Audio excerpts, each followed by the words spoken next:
help. No, really, help. I know that opening this book with a cry for help it does seem a lot needy, but I'm having a huge crisis in confidence, as I don't feel like a woman or a man anymore, nor do I feel non-binary, as it includes the word binary, and nor do I feel fluid, as it still posits that there are two binary poles for me to become fluid between. I just feel trans. And finally, I feel beautifully cut adrift from the endless layers of performativity that have weighed me down my whole life. Layers of performativity. I'm sure they have blocked any dysphoria from leaving me and allowed it instead to remain deep inside, turning to self-stigma and ultimately internalized transphobia. We do that. How could we not do that when the world throws so much transphobic shade our way? Constantly telling us that we are not good enough to be considered as real. How could we not internalize that in our endless quest to become perfect binary specimens for them? Those layers of performance were me trying to please everyone else in the world but me.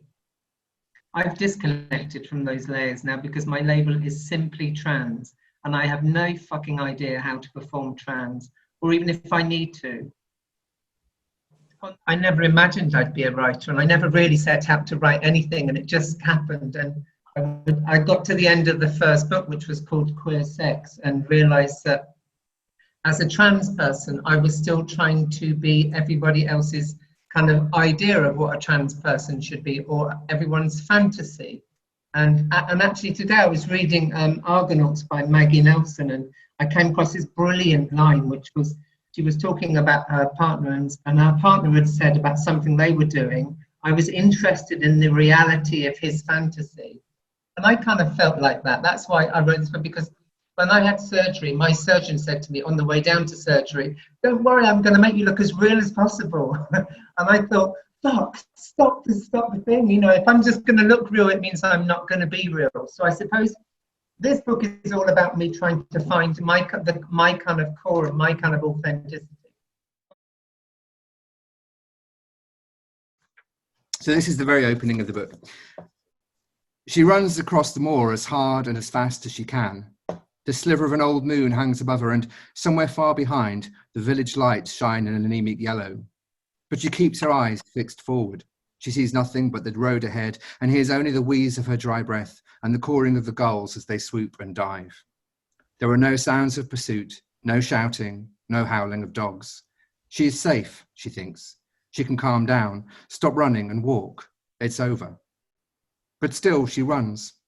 She pushes herself harder. Her limbs wheel, momentum carries her until she's on the edge of tumbling like a marionette, wires snipped, head over heels. A car flashes past on the horizon, and then it happens. Her body goes numb as if she's fallen into cotton wool.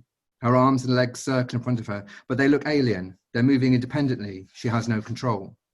It's like looking through the wrong end of a telescope. She tries to draw breath, to blink herself back to reality, but it's too late. Her body has rebelled. When she tries to stop running, she finds she can't. Her foot hits something then. It registers only as an abstract pain, dull, like the dentist's drill after the needle, but still she trips in slow motion as if falling through sludge. Her hands fly forward and she hits the cold ground, squeezing the breath from her lungs like air from a paper bag. She lies still. She could rest, she thinks, forever if need be. She sees herself as if from a distance, as if she's in a documentary. She's lying there in the dark, her eyes open, her lips blue. They'll find her in the morning, frozen. It wouldn't be so bad. But no, she won't die here, not like this. Energy rushes in, a shot of adrenaline, and she gets clumsily to her feet. She walks, putting one foot carefully in front of the other, over and over until finally she reaches the junction. Her eyes dart. She shakes, though she doesn't feel fear. She doesn't feel anything. She puts her rucksack at her feet, then holds out her hand, thumbs up. It's early morning and the road isn't busy. Cars pass infrequently, but eventually one stops. The driver whines down the window. It's a man, of course, but beggars can't be choosers. Where to, love, she says. He says. But she doesn't know how to answer him. She hasn't thought that far ahead. She imagines Bluff House.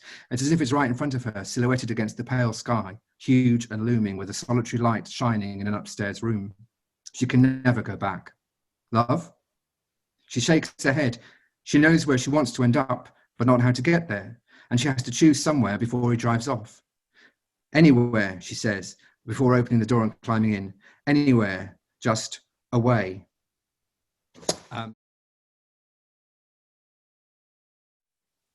Rachel picked up the magazine that Eliza had left in the kitchen. The cover was a drawing of a tree with the roots embedded in a man's head, and above him a blousy crown of leafed branches arched towards the sun. It wasn't a typical image for Eliza's reading matter. Rachel turned the page. Thought experiments are devices of the imagination used to investigate the nature of things. That's a lot, thought Rachel, but she liked the sound of it. It tickled her to think of stories being used by scientists. I could be a thought experiment, something Eliza has dreamt up to challenge her hardened reasoning. If I were a thought experiment, Rachel asked Eliza as they got into bed that night, what one would I be? I'm not sure you can be a thought experiment, Eliza said. They're supposed to help you think about a problem. If you can imagine it, then it is possible. That is one theory. So, Rachel pushed away the book Eliza had picked up and blinked at her girlfriend. Imagine me. Eliza smiled and shook her head. This is what happens when the fanciful encounter the factual. I'm not sure which is which here. Quit stalling, Rachel prodded Eliza's armpit. Fine. You want to be a thought experiment? You can be a zombie.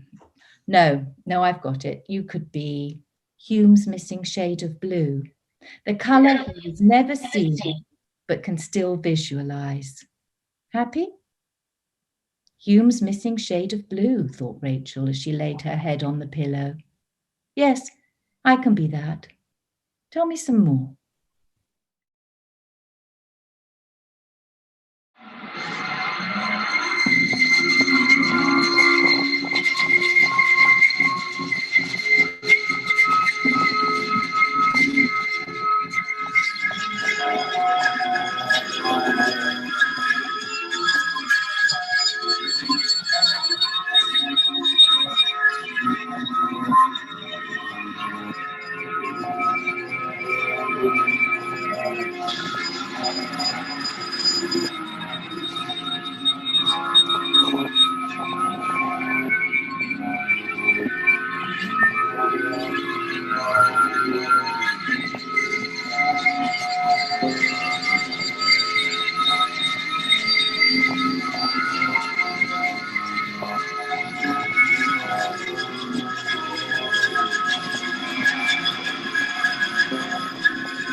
For people that don't know, Kenneth Halliwell was the failed artist, writer, boyfriend of Joe Orton.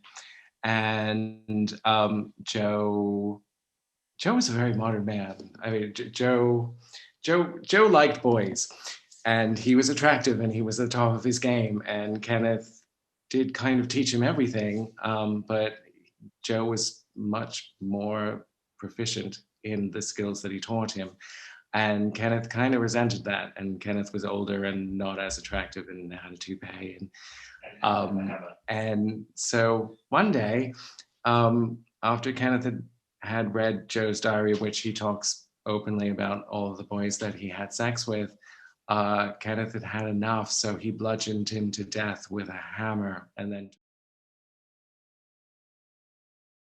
no one will remember the love, how alike it is to rage, how screams made corporeal are rainbows, or how rainbows became corporate logos, how we carved our epitaphs into a stone wall. No one will remember unpicking acronyms by candlelight, so fuck it.